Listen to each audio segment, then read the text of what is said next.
Waking up on a festival day is just magical, isn't it? There's a special feeling in the air. You can almost taste the excitement. The house smells different too. Maybe it's the aroma of sweet treats already being prepared, or the scent of flowers freshly picked for decoration. Everyone seems to have a little spring in their step. Smiles are easier and laughter comes quickly. It's a day unlike any other, a day full of promise and joy. It's the best kind of morning. The whole house buzzes with a happy energy. Decorations might be twinkling, catching the early morning light. Colorful fabrics might be draped everywhere, making everything look so cheerful. Children are often the most excited, bless them. Their happy squeals and eager chatter fill every room. They might be peeking at gifts or showing off their new festive clothes. Their pure, unfiltered joy is infectious. It reminds us all of what truly matters on these special days. It's a beautiful chaos. I remember my own childhood festive mornings so vividly. The first thing was always the incredible smell of my mom's cooking. She would be up before dawn, a whirlwind in the kitchen, preparing all the special dishes that we only ate on these days. There was a sense of wonder, a feeling that anything was possible. My sisters and I would try to help, mostly getting in the way, but Mom never minded. She just smiled and let us be part of it all.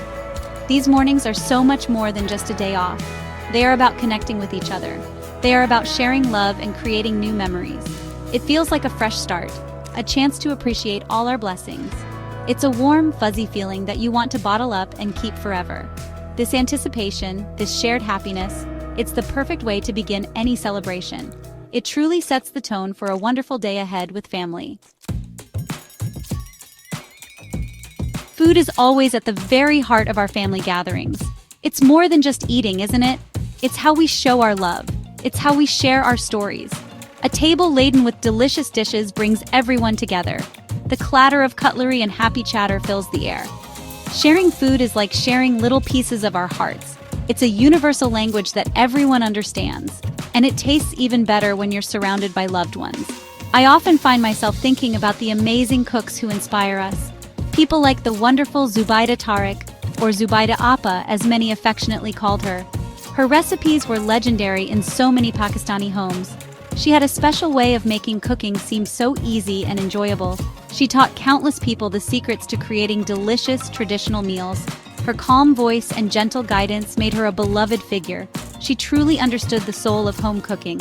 Her influence on home cooking in Pakistan was immense. She wasn't just a chef on television. For many, she felt like a trusted aunt or a wise grandmother, someone who always had the perfect solution for any kitchen dilemma. Her tips and tricks were like little gems, passed down from her to us. She knew that food was about family, about tradition, about love. She helped preserve so many wonderful recipes for future generations to enjoy, and her legacy continues to shine brightly. In kitchens all across the country and even beyond, people still lovingly prepare her famous dishes. They remember her warm smile and her comforting presence. It just shows how food can connect us through time. It connects us to the people who taught us, and it helps us pass on those precious traditions to our own children. Food really is a beautiful thread that ties generations together. Now, just imagine for a moment that we are all together in my kitchen. I absolutely adore cooking for festivals. It's my happy place. Today, let's whip up something really special. Something that sings of family and celebration. Perhaps we could make a wonderfully fragrant chicken biryani, or maybe some sweet, creamy sheer kurma for dessert. These are the dishes that instantly make me think of happy times. They are comfort and celebration all in one bowl. For my family's special occasion, biryani, the real secret is in the fresh spices and the way we layer everything with so much care and attention. We always marinate the chicken the night before. This makes it incredibly tender and full of flavor. Then, a little touch of saffron infused in warm milk. This gives the rice that beautiful golden color and a lovely aroma. Oh, it just smells absolutely divine when it's cooking. The whole house fills with its wonderful scent. This particular biryani recipe was passed down to me from my nani. My grandmother was an amazing cook. She would tell the most wonderful stories while she was in the kitchen. Each step of the recipe seemed to have a special memory attached to it. She always used to say, "Cook with love. Nadia, always cook with love." And I truly believe that love is the best ingredient of all. It just makes everything taste so much better, doesn't it? So please, don't ever be afraid to try making these dishes yourself. Cooking should be a joyful adventure, not a chore, even if your creation doesn't turn out absolutely perfect the first time. The real happiness is in the process of making it, and of course in sharing it with the people you love. That's what truly matters at the end of the day. That connection, that shared experience around the table. That is the magic. Festivals are also a wonderful excuse to dress up. Putting on new clothes or your best special outfit always makes the day feel even more exciting. It adds a little bit of sparkle and glamour to the celebrations. Bright, vibrant colors make everyone look and feel happy. It's a lovely tradition that so many cultures share. Seeing everyone looking their best just adds to the joyful atmosphere. It's a feast for the eyes as well as the tummy. I had a lovely chat with a fashion expert recently. Let's call her Faiza, who knows all about the latest trends.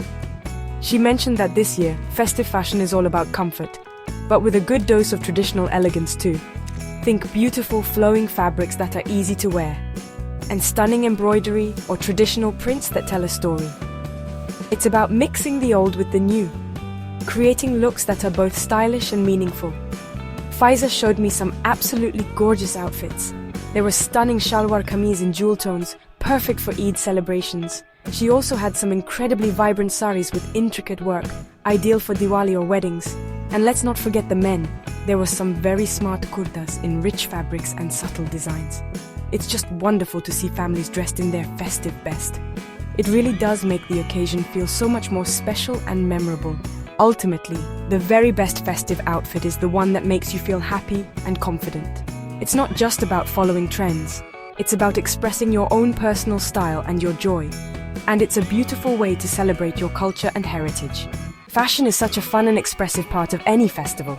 It helps to make the day feel even brighter and more full of cheer. So embrace the colors and enjoy dressing up.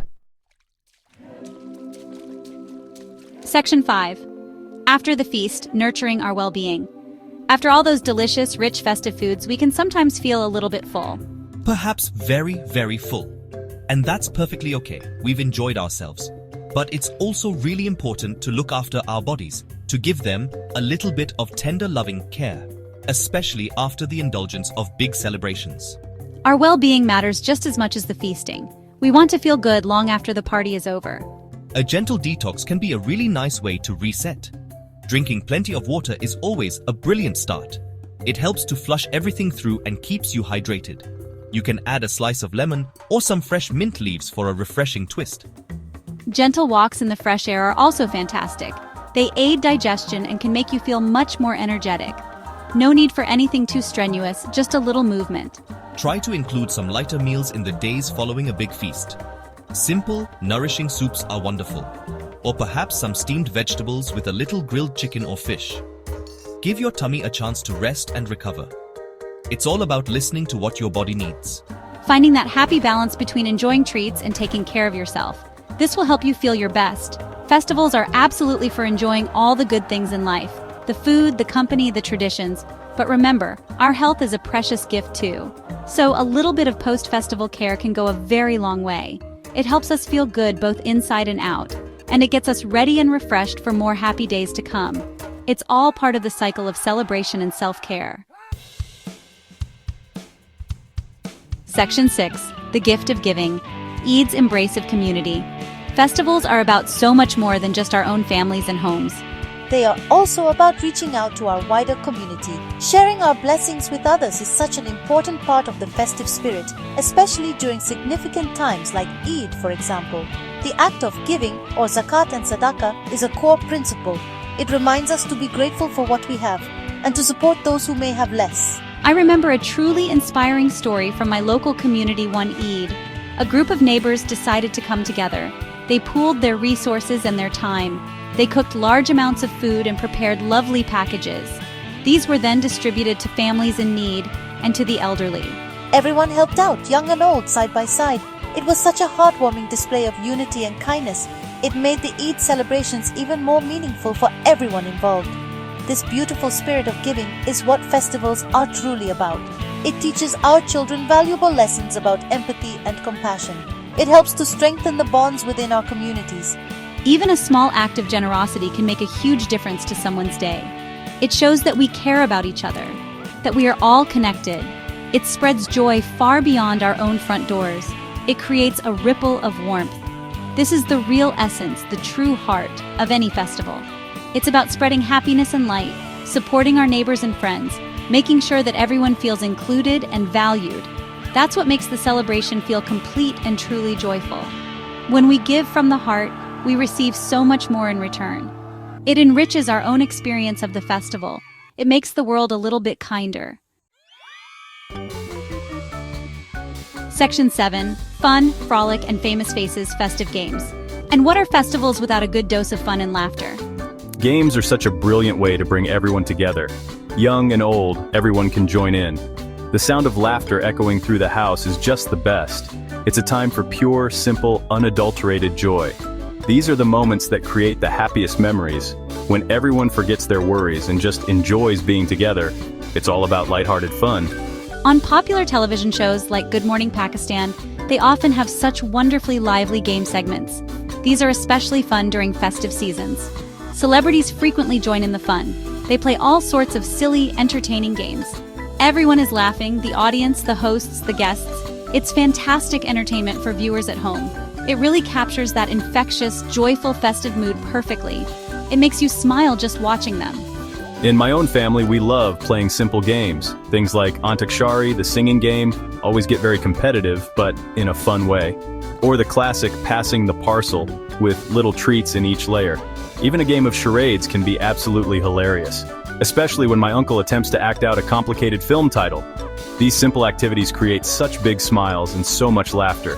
These are the memories that we cherish.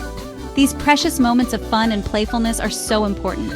They remind us all to let go a little, to enjoy each other's company in a lighthearted way. It's all part of the wonderful magic of festivals, creating lasting memories filled with smiles, cheers, and maybe a little bit of friendly competition. It's the perfect way to bond and share happiness. It brings out the child in all of us. Section 8.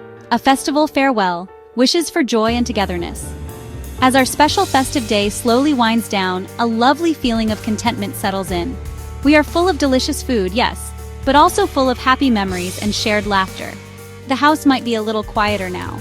The earlier buzz of excitement has softened, but the warmth of the day lingers in the air. It's a beautiful, peaceful feeling to hold on to. A sense of peace and gratitude fills our hearts. These celebrations, big or small, are so incredibly vital for us. They refresh our spirits and lift our hearts. They reconnect us with our traditions, our culture, our roots. Most importantly, they remind us of what truly matters in life. Things like family, faith, friendship, and fellowship. These are the pillars that support us. These are the connections that enrich our lives every single day. Festivals bring these into sharp, joyful focus. I sincerely hope that you all have the most wonderful celebrations, whatever festival you may be observing. May your days be filled with the most delicious food you can imagine. May your homes echo with the joyous laughter of your loved ones. Please cherish these special moments. Hold them close to your heart and treasure them always. These are the memories that become our stories. May your homes be filled with an abundance of peace and happiness. May your hearts be filled with overflowing joy and kindness. And may the beautiful spirit of togetherness shine brightly in your lives, not just today, but every day. Happy festivities to each and every one of you. Keep smiling, keep sharing, and keep celebrating the good things in life. Lots of love.